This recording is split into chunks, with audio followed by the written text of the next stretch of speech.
In the cold northern state of Nigeria, it has almost become a tradition for many parents to send their children away from home in search of Islamic knowledge, a process known as Almajiranchi in Hausa dialects. These children, called Almajirai, are placed under the care of a Malam who is responsible for teaching them Arabic and Islamic education, which will prepare them for a better life in future. But unfortunately, this is taking a different dimension as this method of acquiring knowledge is now synonymous with begging. Almajiri system of acquiring religious education, especially Quran, is still a very good way of getting it, but the method to which we are now using and the reality of our society is what is now creating the challenge. If we are to look at the issue of Almajiri properly, we need to define it from the perspective of, are we talking of going to the schools, Islamic schools, to acquire Arabic knowledge, Islamic knowledge, Quranic knowledge, or we are looking at it from the perspective of the people on the street? Let's look at Almajiri from two perspectives. Almajiri that goes to look for education, that one, their parents want them to have Islamic education and they should be responsible for that. And then the people that now decided to stop parenting their kids properly and send them onto the street, that is another perspective. So if we're looking at the perspective of the Almajiri that roam the street to look for the food because their parents are not really catering for them, I think that has to do with one, illiteracy, secondly, poverty, third, really poor parenting, and fourth, some social factors that allows this to thrive.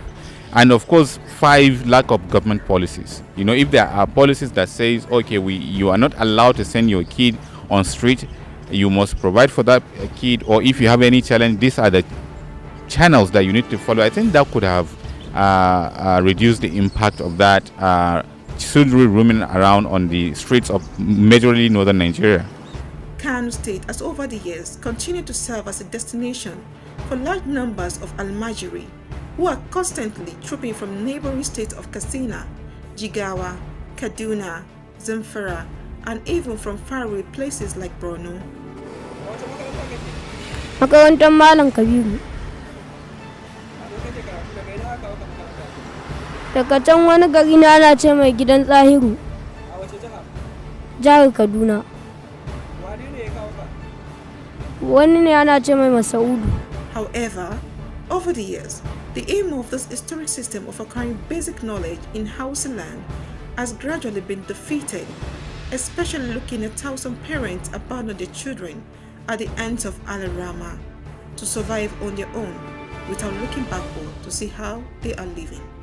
Madama ni tun da za a kawo min yaro sai mun yi da uban yaro fa. Ni fa ga irin takura da makaranta take da shi. Za ka ɗau nauyin yaronka, to za a yi mana ƙarya. Mutum sai ce zai ɗauka kaza da kaza. Duk wata ka zo ka duba yaronka, in yana buƙata wani abu ka kawo masa. To amma fa da an kawo mana yaron, mutum ya juya baya ya tafi shi kenan. To kai kuma ba shi kake dubawa ba, Alƙur'anin kake dubawa, aikin Allah kake. This situation has forced many of them to turn into street beggars, thereby seeking alms and money in order to get food for survival. As a result, the Almajiri system of education is now being considered as another form of begging in Hausa land. We find ourselves today in a situation of too much begging in our society for so many reasons. One of them is the poor policy and programs that can sustain people, to empower people to be self-independent, to be innovative, to be creative in making themselves richer, educated, and never to feel they can depend on anyone.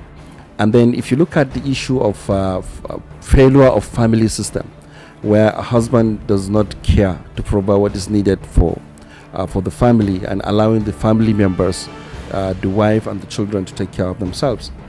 And also contributing factors also include the war that happens in the northeast by BH, Boko Haram, other insurgents, and also the war with the banditry in the in the northwest and other areas. So this now contributed in making more people to migrate from their place of origin, and most of them, about 50% of them actually come down to Kano. Majority of these Almajirai do not have a place to sleep at night.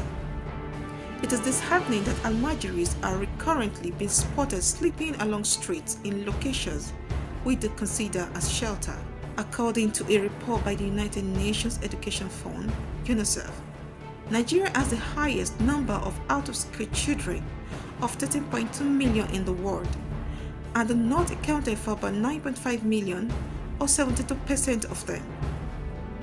Majority of the school dropouts roam the streets under hardship conditions. There is a high tendency that these Almajiris might turn out against their host communities by becoming criminals and committing social vices, which poses security challenges to the entire society.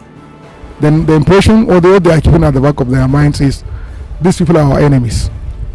So when they grow up, their first target or their primary target are these people they have been seeing.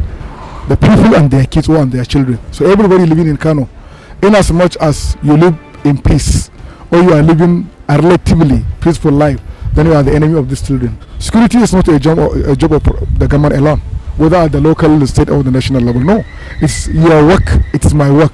It's my job to make sure the society is sanitized. It is your work to make sure the society is sanitized in terms of security.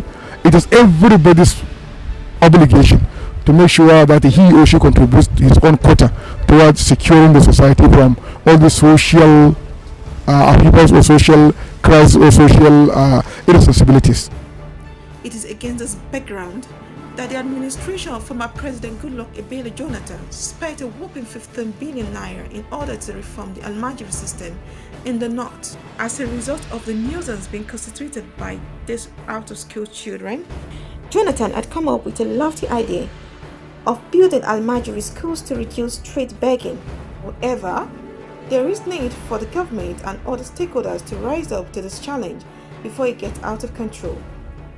This can be achieved by studying the issue in an in-depth manner, thereby implementing plausible measures on how to change for a better narrative.